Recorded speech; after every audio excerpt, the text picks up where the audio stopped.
유태인 학살의 최종 책임자였던 이 아히만이라고 하는 사람 이야기는 원체 유명한 이야기죠. 이분이 이 전범들 재판하는 과정에서 이렇게 항변을 합니다. 나는 공무원이었다. 그냥 위에서 시키면 시키는 일 하는데 무슨 죄가 있느냐 이렇게 이야기를 하죠. 아마 지금도 여기에 심정적 공감을 하시는 분들이 저는 많을 거라고 봅니다. 근데 이때 재판관이 이렇게 이야기합니다. 생각하지 않은 죄도 죄다. 그 유명한 판결을 내리게 되는 것이죠. 우리가 공자를 이야기할 때마다 떠오르는 단어가 바로 인이죠. 인이 예지신할 때 그 인. 이 인을 이 저자는 이렇게 해석합니다. 사람을 대함에 있어서 두 번 마음 쓰는 것이 인이다. 이렇게 보통 다른 책들도 이 비슷한 해석들을 하죠. 두 사람의 관계 속에 인간이 가져야 할 도리, 이것을 인이라 이렇게 표현하시는 분도 계시는데 같은 맥락의 이야기라고 봅니다. 결국 누군가를 두 번 생각하고 하는 말들, 그것이 품격 있는 말들이다라고 정리를 해볼 수 있겠습니다. 스튜어트 다이아몬드 교수라고 하면 이 설득학이라고 하는 분야, 이 협상이라고 하는 분야의 대가로 알려져 있는 분이시죠. 원하는 것을 어떻게 얻을 것인가라고 하는 책을 쓰신 분이시기도 하죠. 이분이 우리나라에 들러서 오셨을 때 많은 사람들이 질문을 합니다. 남북관계 지금 긴장 냉정 상황인데 어떻게 하면 이것을 화해 무드로 바꿔갈 수 있겠느냐라고 질의를 하죠.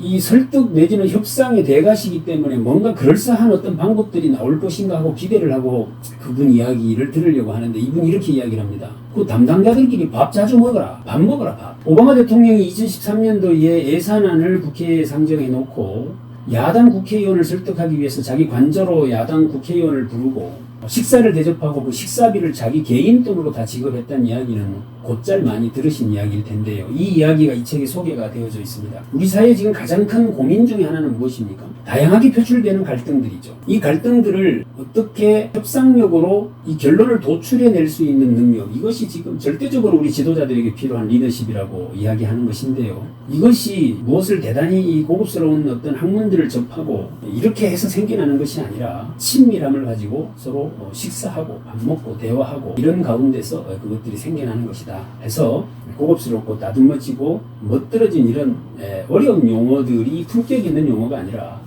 누군가와의 관계를 원활하게 해주는 이런 말들이, 그런 말들은 결국 이제 칭찬해주고 인정해주고 배려해주는 이런 말들이겠습니다.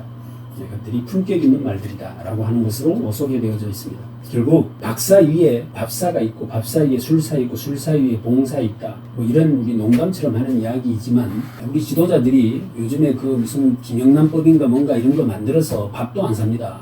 밥도 안 사면 도대체 뭘 사겠다는 겁니까? 그러니 밥도 좀 잘 사주시고 이렇게 하는, 그래서 무슨 돈을 써라 이런 차원이 아니라 좀 친밀하게 다 가까이 있는 분들이 되었으면 좋겠다. 침묵에 대한 것이 소개되어져 있습니다. 이 멋들어진 말들을 청산유수처럼 쏟아내는 이런 것이 품격 있는 말이 아니라 때로는 침묵이 가장 품격 있는 말일 수 있다라는 이야기를 하시는 것이지요. 오바마 대통령이 2011년도에 그 총기 사고가 난 후에 그 추도식에서 했던 그 침묵의 연설 51초라고 하는 것이 있습니다. 그 자리에 가서 한 8분 정도 그 연설을 하시게 되는데 한 10초 정도를 좌측을 바라보면서 아무 말씀도 안 하십니다. 또 10초를 중앙에 계신 청중들을 바라보면서 아무 말씀도 안 하시고는 눈물을 짓죠. 그리고 또 우측에 계신, 거기에는 인종별 자칫 말을 잘못하면 인종의 차별이라고 하는 문제들이 불거지면서 굉장히 문제가 될 수 있는 여지가 있는 곳이었습니다.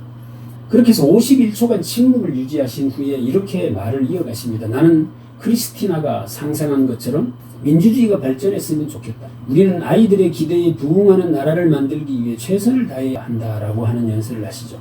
그 자리에 계셨던 분들이 감동을 받은 것은 물론이거니와 이것이 생중계가 되어지면서 전 국민들이, 전 세계에 있는 사람들이 이 영상을 보게 됩니다.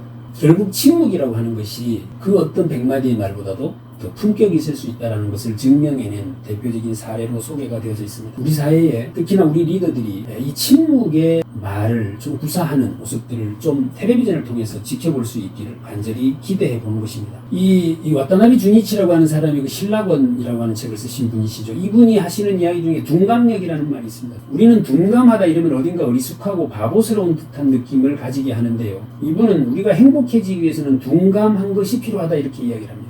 그런데 둔감이라는 단어에다가 힘력자를 붙였었습니다. 무슨 뜻입니까? 둔감도 힘이다 이런 뜻인데 우리가 창조력 이렇게 이야기를 하죠. 성취력 또는 도전력 이렇게 이야기를 하지만 둔감력이라는 말은 어딘가 좀 어색해 보입니다. 그런데 이제 둔감이라고 하는 것도 하나의 능력의 요소가 되었다. 하나의 성취의 요소가 되어져 있다라고 하는 개념으로 이야기를 하고 계신 것이지요. 우리 사회에 어쩌면 정작 필요한 것은 이 둔감력이 아닐까라는 생각입니다. 아주 자그마한 일들에 민감하게 반응하는 것. 그 반응이라는 것이 재밌게 느껴지는 사람은 가짜뉴스를 만드는 것이죠. 그 민감한 것들을 바라보는 사람들이 거짓말을 만들어내는 것입니다. 그러니 우리 사회가 그런 것들은 좀 둔감한 모습들을 보여주면 저는 자연스럽게 가짜뉴스 이런 것들도 좀 없어지지 않겠느냐라고 생각을 해보는 것입니다. 우리 리더는 둔감한 사람인지 한번 보자 이 말입니다. 우리 리더가 옆에 라이벌 내지는 뭐 정적인 사람이 한마디 하면 거기에 바라락 되는 사람인 것 같으면 말에 품격이 없는 사람인 것이죠. 그냥 웃으면서 침묵으로 넘어갈 수도 있는 그런 여유가 있는 사람이 우리 리더가 되어진다면 그 사람 입에서 나오는 이야기는 틀림없이 품격 있는 말일 것이다 라는 것을 우리가 생각해 볼 수 있겠습니다.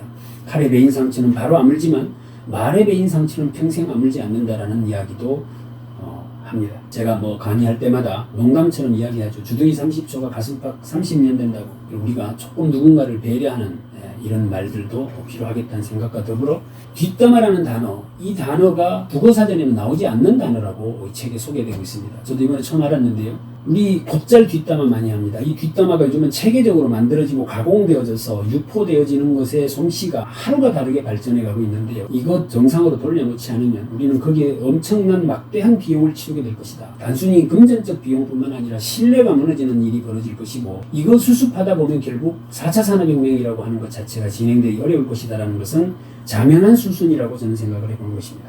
말씀 원자, 제가 아까 소리와 말은 다른 것이라고 했습니다. 그런데 그 말도 의미만 있으면 유의미한 뜻이 포함되어 있는 소리라면 그것이 말이라는 것인데 그러면 말씀은 무엇입니까? 말씀 원자를 들여다보면 그 안에 둘 이자가 들어있다. 두 번 생각하고 하는 말, 두 번 생각하고 입으로 나오는 것 그것만 말씀이다. 그렇다면 두 번 생각은커녕 듣자마자 반응하는 그런 말들은 다 무엇이다? 소리다. 우리는 소리를 내는 리더를 뽑으시려고 합니까? 말씀을 하는 리더를 뽑으려고 하십니까? 소리를 하는지 말을 하는지 우리가 잘 구별해보면 좋겠다.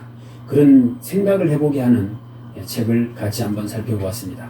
이기주 선생님의 말의 품격 21대 국회의원 선거 출마자 원장도서 4번째 순서로 같이 한번 생각해보았습니다. 지금까지 최병철이었습니다.